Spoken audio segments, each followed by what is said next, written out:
Hello, नमस्कार। Doctor आखा YouTube channel देखने वाले सभी श्रोताओं, आपका अभिनंदन है। आज हम स्वास्थ्य से संबंधित एक बीमारी के बारे में आपसे बात करेंगे। जैसा कि आप जानते हैं, डॉग से कुछ बीमारियां मनुष्यों में हो सकते हैं। सर्वप्रथम रेबीज मानी जाती है और नंबर 2 पर हाइडेटी डिजीज। हाइडेटी डिजीज मनुष्यों में पाई जाने वाली एक ऐसी परजीवी बीमारी है जिसका सोर्स कुत्ते होते हैं। डॉग्स में इकाइनोकोकस नाम का टेप वर्म यानी फीताकृमि उनकी आंतड़ियों में रहते हुए बहुत अंडे देता है और ये अंडे बाहर पोटी के माध्यम से आते हैं।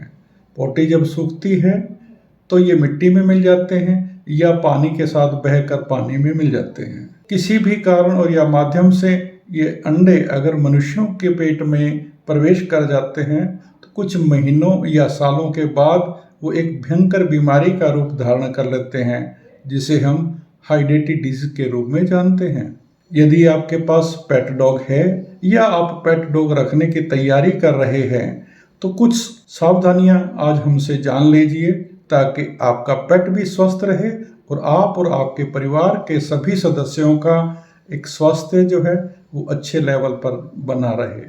सबसे पहले आओ ये जानते हैं कि ये बीमारी मनुष्यों में कैसे हो सकती है। जैसा कि हमने बताया, आपके पेट डॉग के अगर आंतड़ियों में ये फीताकृमि टेप वर्म जिसे इकाइनोकोकस कहते हैं वो है तो उसकी पोटी में इसके अंडे बाहर निकलेंगे। इवन जो आपके पेट डॉग नहीं, गली के कुत्ते रहते हैं, उनकी पोटी में भी इस परजीवी के अंडे रहते हैं और जब ये पोटी सूख जाती है, मिट्टी में मिल जाती है, तो ये अंडे भी मिट्टी में मिल जाएंगे या वहाँ पर पानी का बहाव है तो पानी में घुलकर ये एक जगह से दूसरी जगह जाएंगे। किसी भी तरह से अगर ये पानी और मिट्टी में मिले हुए इकाइनोकोकस परजीवी के अंडे हमारे किसी भी खाद्य पदार्थ के संपर्क में आते हैं और हम वो खाद्य पदार्थ खा लेते हैं तो ये हमारे पेट में जा सकते हैं। दूसरा तरीका है जिससे कि ये परजीवी के अंडे हमारे शरीर में जा सकते हैं, वो है कि जब हम अपने पेट डॉग के साथ खेल रहे हैं, प्यार कर रहे हैं, उसको हाथ लगा रहे हैं, सहला रहे हैं, नहला रहे हैं, खाना खिलाते हुए वो अपने हमारे शरीर से लिपट रहा है, तो उसके शरीर पर भी, उसके बालों में भी हो सकता है कि पोटी के माध्यम से जो ये परजीवी के अंडे निकले हैं वो वहाँ पे हों और हमारे छूने, हाथ लगाने, सहलाने से वो हमारे हाथों में या कपड़ों में या शरीर के किसी और भाग पे टच कर दे। यदि उसके बाद हमने साबुन से हाथ नहीं धोया, इन परजीवियों को अपने शरीर से दूर नहीं किया, तो ऐसा हो सकता है कि जब हम खाना खाने लगें या कुछ पीने लगें तो ये खाने या पीने के साथ हमारे शरीर के अंदर चले जाएं। एक बार जब ये अंदर चले जाते हैं तो बहुत समय के बाद ये अंडे जो हैं वो लार्वा में कन्वर्ट होके सिस्ट बनाते हैं। सिस्ट यानी एक थैली सी बन जाती है जिसके अंदर पानी जैसा द्रव्य पदार्थ भर जाता है और ये लार्वे वहाँ उस द्रव्य पदार्थ में रहते हुए फलते फूलते रहते हैं। ये धीरे धीरे थैली जो है इसका आकार बढ़ता जाता है और जब उसका आकार इतना बड़ा हो जाता है कि हमारी पाचन क्रिया या दूसरी जगहों पर जहाँ भी ये रहते हैं वो हमारे मेटाबॉलिक प्रक्रियाओं को प्रभावित करते हैं, तो हमें बीमारी का एहसास होता है और उसके लक्षण दिखाई देते हैं।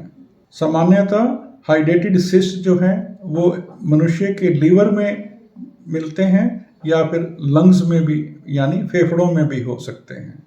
अगर ये लीवर में हैं तो हमें तेज पेट दर्द का एहसास होगा या पीलिया के लक्षण दिखाई देंगे, भूख न लगना, आँखों का पीलापन आदि दूसरे लक्षण दिखाई देंगे।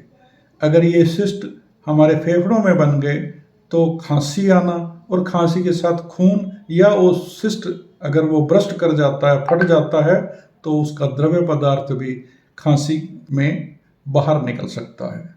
इस बीमारी की पहचान करने के लिए हम लेबोरेटरी में कुछ सीरोलॉजिकल टेस्ट भी कर सकते हैं। X ray, ultrasound, CT scan, MRI आदि करके सिस्ट की पहचान की जाती है। वो कहाँ पर है, कितना बड़ा है और कितने हैं, ये सब जानकारी इन टेस्ट के माध्यम से मिल जाती है। और ये सारी जानकारी लेने के बाद क्वालिफाइड डॉक्टर जो है वो ये निर्णय लेते हैं कि इस सिस्ट को क्या सर्जरी करके निकाला जाए या इसके अंदर सलाइन भर के पैरासाइट को मारा जाए या जो डिवर्मिंग की दवाइयां हैं उनसे इन सिस्ट को ख़त्म किया जाए। कुछ हॉस्पिटल्स में हमारी बात हुई और उन्होंने बताया कि कई बार तो लेडीज़ उनको रिपोर्ट करते हैं कि उनको 9-10 महीने हो गए हैं, यूँ लगता है कि वो प्रेग्नेंट हैं लेकिन डिलीवरी नहीं हो रही है 10-11 महीने, और जब एग्जामिन किया जाता है तो उनके लिवर में ये सिस्ट इतना बड़ा हो जाता है कि लगता है कि कोई बेबी अंदर हो, और 5 से 15 लीटर तक का द्रव्य पदार्थ ऐसे प्रभावित लेडीज से निकाला जाता है।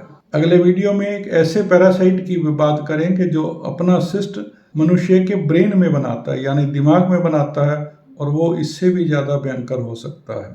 आइए आपको बोनस कुछ टिप्स देते हैं ताकि आप इस भयंकर बीमारी से अपना और अपने परिवार के सभी सदस्यों का बचाव कर सकें। यदि आपके पास पेट डॉग है तो आप क्वालिफाइड वेटनेरियन की सलाह से उसकी नियमित रूप से डिवर्मिंग की दवा देते रहें, यानी पेट के कीड़े मारने की दवा डॉक्टर की सलाह से नियमित रूप से और संपूर्ण डोज में जरूर देते रहें ताकि ये फीताकृमि आपके पेट डॉग के पेट में पनप ही ना पाए, जिससे कि आपके पेट डॉग का भी स्वास्थ्य ठीक रहेगा और इन परजीवी अंडों का हमारे शरीर में प्रवेश भी नहीं हो पाएगा। हमने पेट डॉग्स की डिवर्मिंग के बारे में एक वीडियो अपने यूट्यूब चैनल पे डाला हुआ है, आप उसको भी देख सकते हैं। दूसरा, आप ये हमेशा ध्यान रखें, जब भी आप अपने पेट डॉग को प्यार करते हैं, सहलाते हैं, छूते हैं, खेलते हैं, खाना दवा खिलाते हैं, उसकी संभाल रख रखाव करते हैं, जैसे ही संपर्क हुआ उसके बाद हाथों को अच्छे से साबुन पानी से धो लीजिए, ताकि अगर ऐसे परजीवी के अंडे आपके हाथों पे लग भी गए हैं तो आप उनको साबुन पानी से धोकर अपने से अलग कर दें, ताकि आपके खाने पीने में वो मिलकर आपके शरीर में प्रवेश ना कर पाए। तीसरा थंब रूल हम सबको बोलते हैं, चाहे वो रेबीज का बचाव हो या आइडेंटी डिजीज का। जो डॉग आपका नहीं, आपने उसके साथ खेलना नहीं, उसको प्यार नहीं करना। उसको रेस्क्यू करते हुए उसको किसी भी तरह से आप संपर्क में आते हैं तो जितना जल्दी हो सके और जितना अच्छी तरह से हो सके साबुन पानी से हाथ जरूर धो लीजिएगा। हमारी चौथी सिफारिश है कि जब आप घर से बाहर किसी रेस्टोरेंट, होटल, ढाबा या रेहड़ी पर खाना खाने जाएं तो ये सुनिश्चित करें कि आप कोई भी कच्ची चीज़ नहीं खाएं। अनपकी, अर्धपकी चीज़ें खाने से अगर परजीवी के अंडे उसमें हैं तो वो जीवित रहते हैं और हमारे शरीर में प्रवेश करके बीमारी कर सकते हैं। ये चीज़ें क्या हो सकती हैं, जैसे कि सलाद, रायता, हरी चटनी आदि, तो इनसे परहेज करना बहुत ज़रूरी है। और नंबर 5, यदि आप अपने घर पर इन चीज़ों का सेवन करते हैं जैसे सलाद, हरी चटनी, तो सब्जियों और फ्रूट्स को बहुत अच्छे से धोने के बाद छील कर उसका छिलका फेंक दें और फिर उसका सेवन करें। मुझे आशा ही नहीं, पूर्ण विश्वास है कि अगर आप हमारी इन 5 सिफारिशों को अपने जीवन में ढाल लेते हैं तो इस बीमारी से बचने की संभावना 99% रहेगी। ऐसे और उपयोगी वीडियो बनाने की प्रेरणा हमें आपसे मिलेगी अगर आप इस वीडियो को लाइक करेंगे, अपने विचार कमेंट्स में लिखेंगे और इस चैनल को सब्सक्राइब करेंगे। थैंक यू, धन्यवाद।